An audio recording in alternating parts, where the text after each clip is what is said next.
Well, today is Texas Water Day at the state capitol, highlighting critical issues as lawmakers work to make sure Texas has enough of our most precious resource as the population grows. The KVUE Defenders are keeping tabs on water policy in Central Texas. Investigative reporter Jenny Lee sat down with a member of the Texas Water Caucus to see what's changed since the group formed 2 years ago.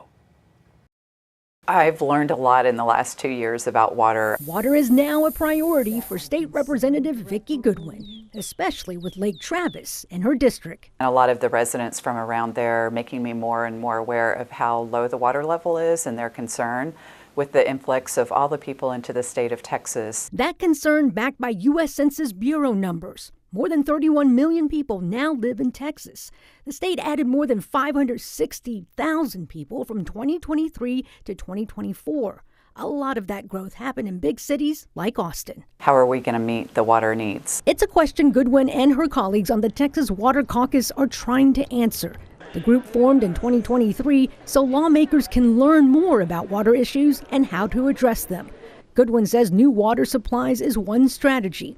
Another is replacing and repairing old leaky pipes. I've learned that we need to address both at the same time. Outdated water systems cause cities to lose billions of gallons of water every year. We see that in Austin as water loss has gone up the past few years, from 6.5 billion gallons in 2021 to 7.1 billion gallons in 2023. That's enough water to fill up Lake Austin. Lieutenant Governor Dan Patrick announced Senate Bill 7 in January to increase investments in water infrastructure. Governor Greg Abbott also named water infrastructure funding as an emergency item this session. This was the first time in 40 years that a sitting governor declared water infrastructure funding as an emergency agenda item. Jeremy Mazer is the Director of Infrastructure and Natural Resources Policy for Texas 2036.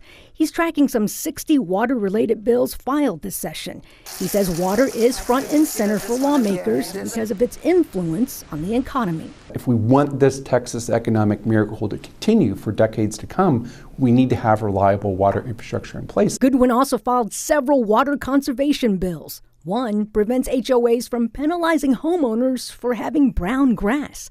Another bill prevents HOAs from banning native plants and xeriscaping, doing what she can to ensure the state's most precious resource isn't wasted. If we're in a drought situation and people aren't watering their grass, they can't get penalized for that. Now, Senate Bill 7 has not been filed yet, but a lot of people hope it includes dedicated funding for water projects.